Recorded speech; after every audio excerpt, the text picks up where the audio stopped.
ठीक है, तो अब हम आगे बढ़ते हैं बिल्कुल कंटिन्यू रहते हुए। अफवाह क्षेत्र की दृष्टि से राजस्थान में सबसे लंबी नदी तो चंबल है। ठीक है, यदि पूछ ले कि अफवाह क्षेत्र की दृष्टि से राजस्थान में सबसे लंबी नदी कौन सी है, तो वो है मेरे प्यारे साथियों कौन सी, चंबल नदी। जो चंबल नदी है वो अफवाह क्षेत्र की दृष्टि से, मैंने अफवाह क्षेत्र के बारे में बता दिया था जब मैंने अफवाह तंत्र का पहला वीडियो बनाया था, उसमें मैंने इन छोटे छोटे वर्डों के बारे में बता दिया था कि अफवाह क्षेत्र क्या होता है, जल ग्रहण क्षेत्र क्या होता है, जल संभर क्या होता है। अभी तक आपने नहीं देखा है तो इसी वीडियो के डिस्क्रिप्शन में उस वीडियो का लिंक है और इसमें आप पूरा का पूरा अफवाह तंत्र समझ सकते हो। ठीक है, तो अफवाह क्षेत्र की दृष्टि से राजस्थान में सबसे लंबी नदी है वो है चंबल नदी। ठीक है, थोड़ा सा आगे बात करते हैं। देखो चंबल नदी के बारे में कुछ प्यारी प्यारी बातें हैं। ये हमने अपने सपनों की एक चंबल नदी बनाई है। ठीक है, ये अपने सपनों की चंबल नदी जो रेड पेन से दिखाई मैंने इस तरीके से। ठीक है, बहुत लंबी बना दी मैंने इस तरीके से, क्योंकि ये ऊपर तक जा रही है बिल्कुल सवाई माधोपुर तक। यहाँ पर ये क्या कर रही है, यहाँ पर ये जो इटावा है उसमें ये यमुना नदी में मिल रही है। ये इटावा है और इस इटावा में क्या कर रही है, ये यमुना नदी में मिल रही है।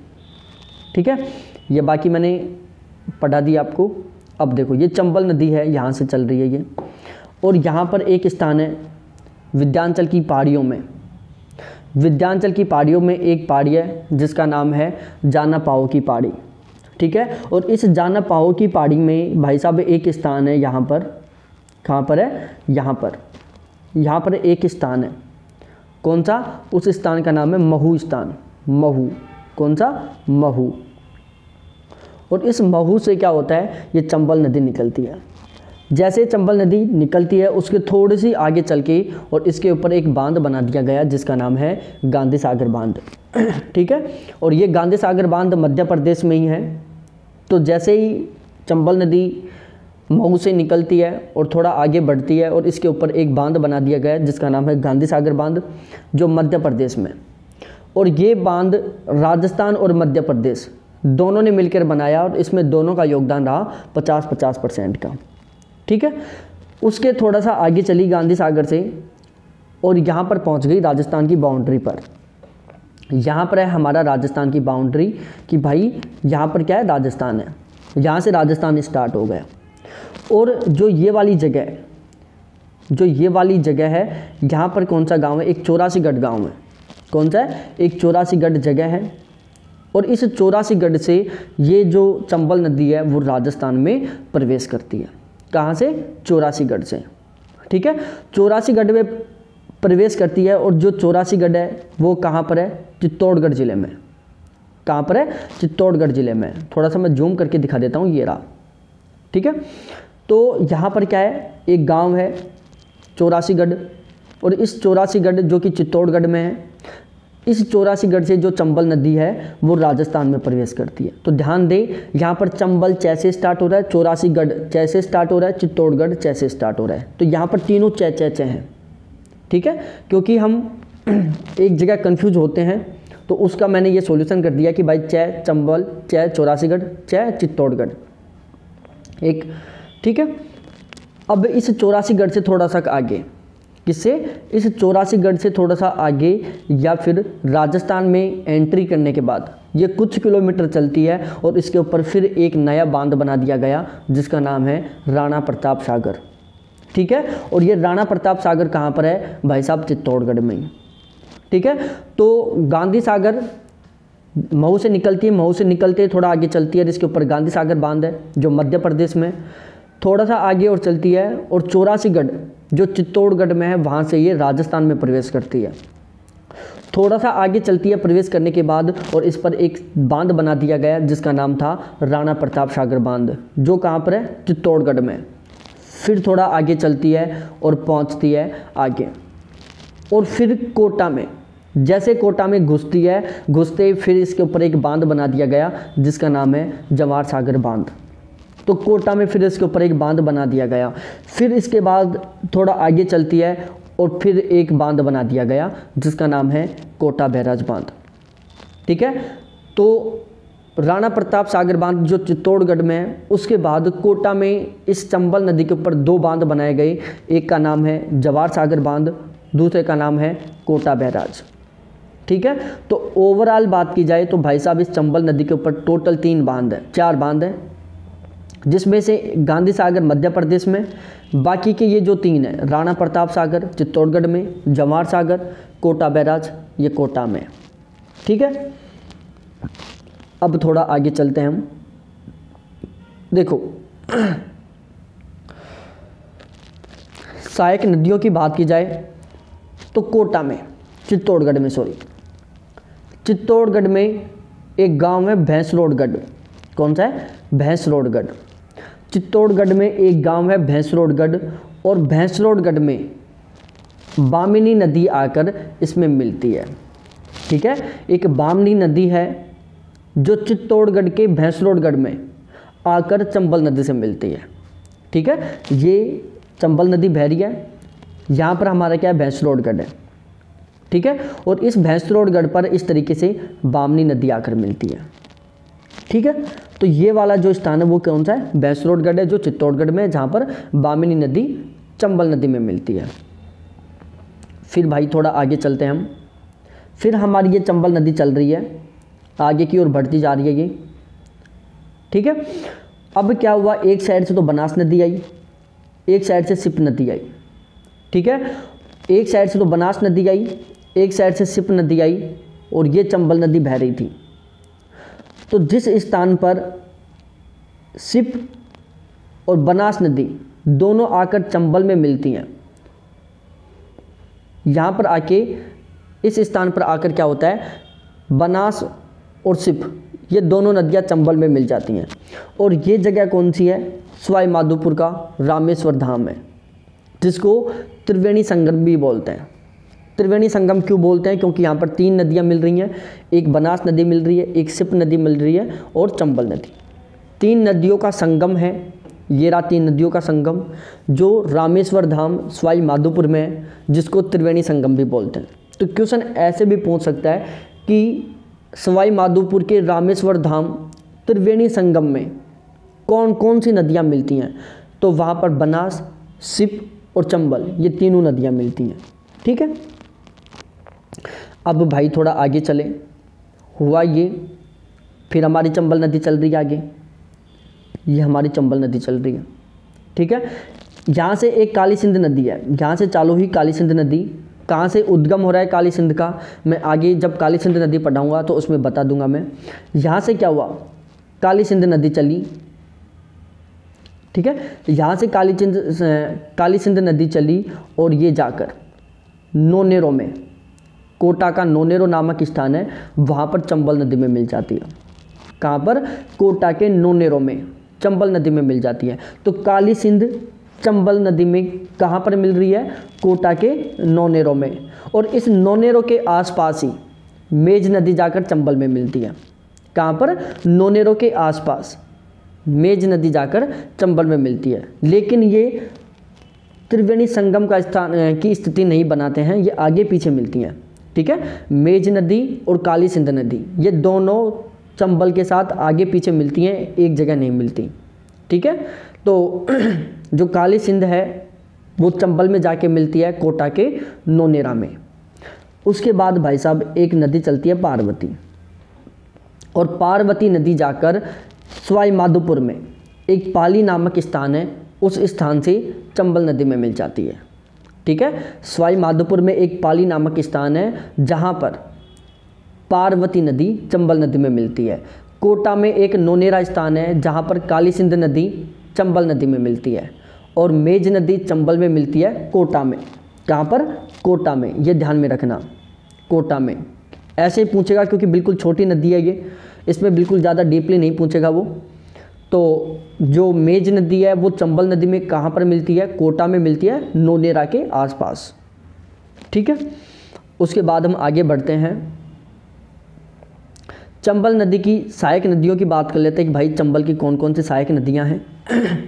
तो देखो चंबल की सहायक नदियों की बात की जाए तो एक तो चंबल की वो सहायक नदियाँ जो राजस्थान में चंबल नदी में मिलती हैं, दूसरी चंबल की वो सहायक नदियाँ जो मध्य प्रदेश में चंबल नदी में मिलती हैं, ठीक है भाई। क्योंकि जो चंबल नदी वो मध्य प्रदेश में भी बह रही है, राजस्थान में भी बह रही है, यूपी में भी बह रही है।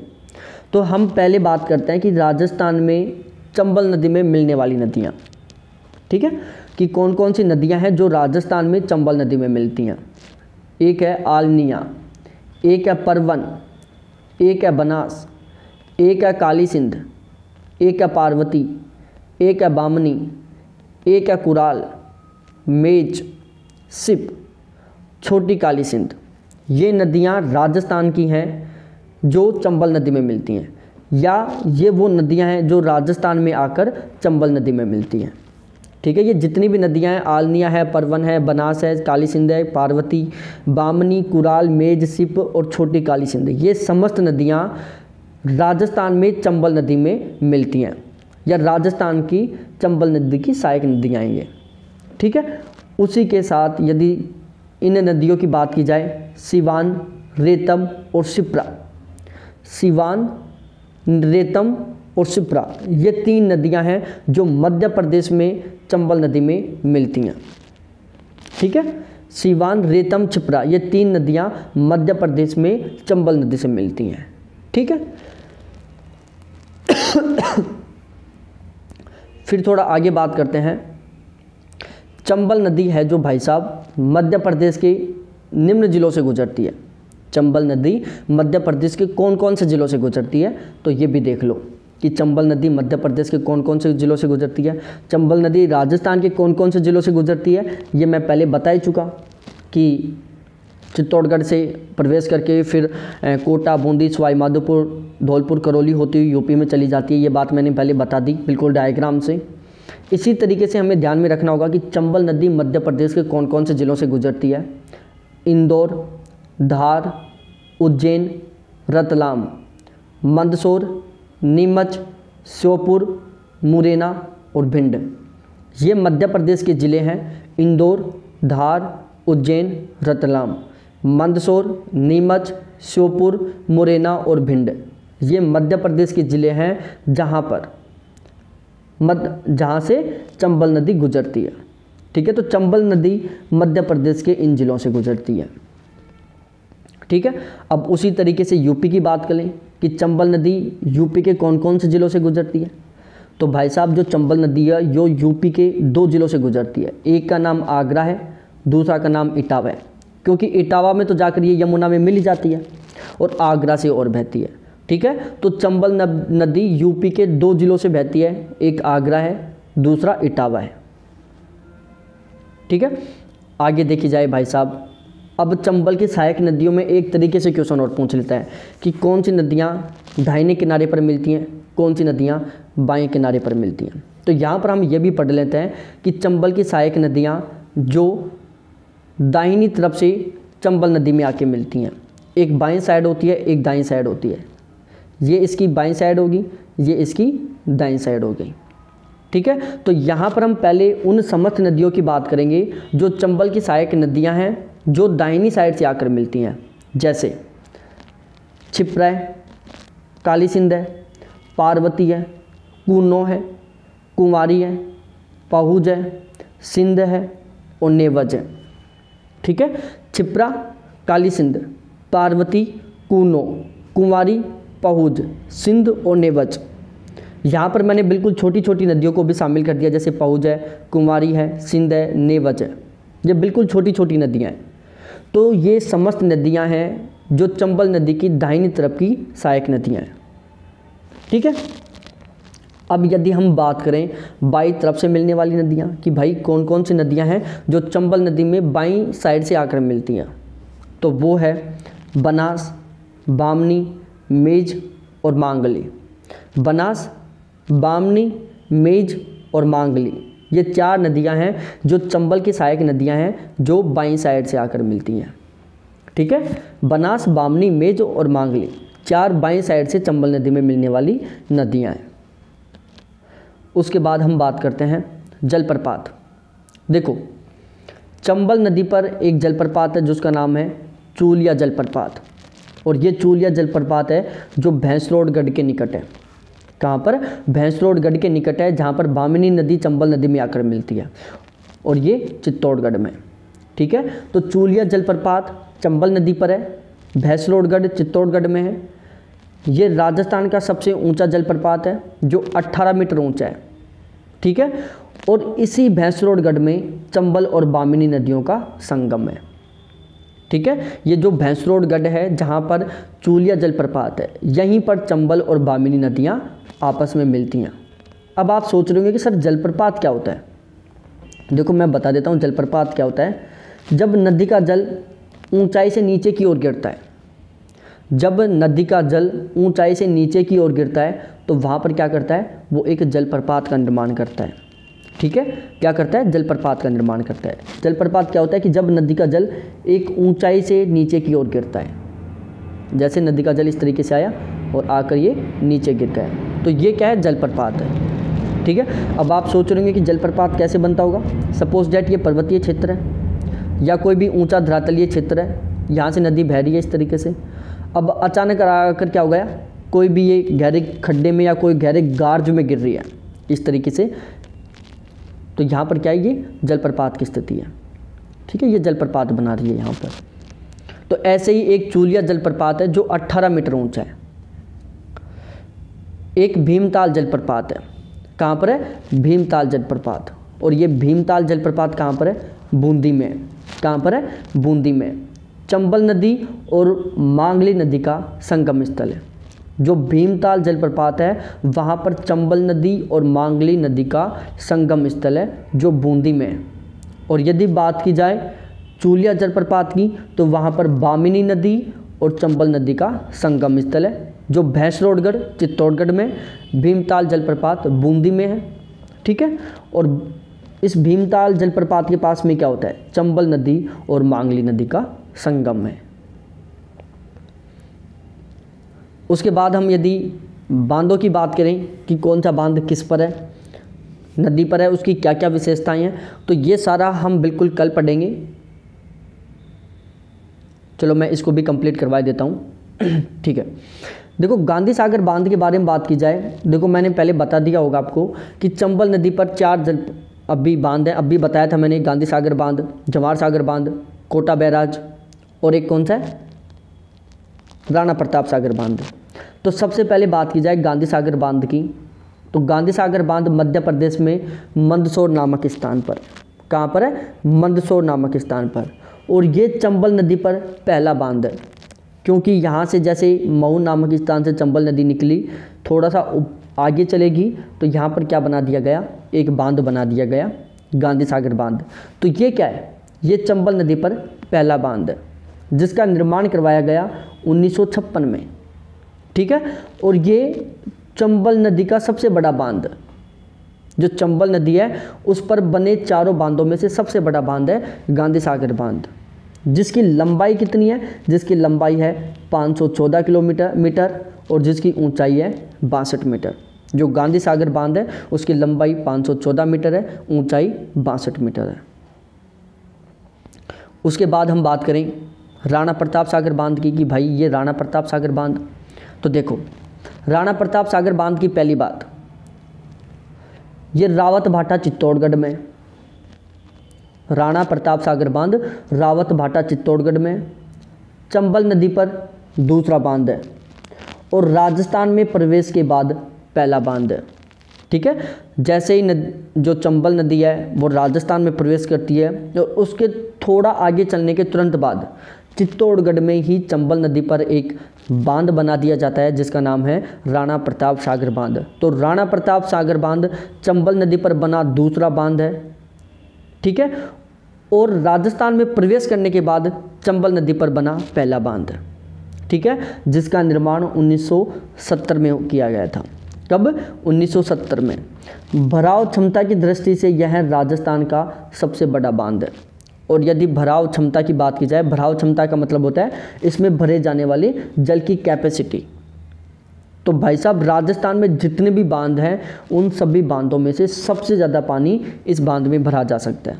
इसलिए हम कहते हैं कि भाई भराव क्षमता की दृष्टि से राजस्थान का सबसे बड़ा बांध कौन सा है, राणा प्रताप सागर बांध है। उसके बाद जवाहर सागर बांध की बात की जाए, जवाहर सागर बांध कोटा में है, इसका निर्माण 1972 में हुआ था, ठीक है। इसके बाद कोटा बैराज की बात की जाए, देखो कोटा बैराज भी कोटा में ही है, जिसका निर्माण 1960 में हुआ था। राजस्थान एवं मध्य प्रदेश में नहरों के द्वारा सिंचाई की जाती है। जो कोटा बैराज बांध है, इसके द्वारा क्या किया जाता है, इसके द्वारा राजस्थान और मध्य प्रदेश के कई ज़िले हैं जिनमें सिंचाई का काम किया जाता है। ठीक है, कि मध्य प्रदेश और राजस्थान के बहुत सारे ज़िले हैं जिनमें कोटा बैराज के द्वारा सिंचाई काम किया जाता है। और कोटा बैराज जल ग्रहण क्षेत्र की सबसे बड़ा है। कोटा बैराज बांध है, इसका जो जल ग्रहण क्षेत्र है वो भी सबसे बड़ा है। ठीक है, तो क्वेश्चन ऐसे भी आ जाए कि जल ग्रहण क्षेत्र सबसे ज़्यादा कौन से बांध का है, तो वो है कोटा बैराज। भराव क्षमता सबसे ज़्यादा कौन से की है, तो वो है राणा प्रताप सागर की। ठीक है, अब आती है चंबल सिंचाई परियोजना कि भाई चंबल सिंचाई परियोजना क्या है, तो ये पढ़ेंगे हम कल। चंबल सिंचाई परियोजना है, चंबल नदी के बारे में और कुछ इम्पोर्टेंट बातें हैं, जैसे ये कुछ बातें हैं। ठीक है, तो ये हम पढ़ेंगे कल, क्योंकि आज पढ़ेंगे तो फिर क्लास हमारी सही टाइम पर पैरामीटर पर नहीं लग पाएगी। ठीक है, तो ये कुछ 1-2 बातें बची हुई हैं जो हमारी नेक्स्ट क्लास में हम पढ़ेंगे। और नेक्स्ट क्लास में हो सकता है, देखो ये 2 पेज बचे हुए हैं, इन 2 पेजों के बाद में हमारी जो ये नदी है, कौन सी, चंबल नदी, ये कंप्लीट हो जाएगी। उसके बाद हम पढ़ेंगे पार्वती नदी, फिर बिल्कुल पार्वती के बाद काली सिंध पढ़ेंगे और चंबल की जितनी सहायक नदियाँ हैं वो पढ़ेंगे। ठीक है, तो बहुत बहुत धन्यवाद आप सभी को देखने के लिए। Thanks, bye.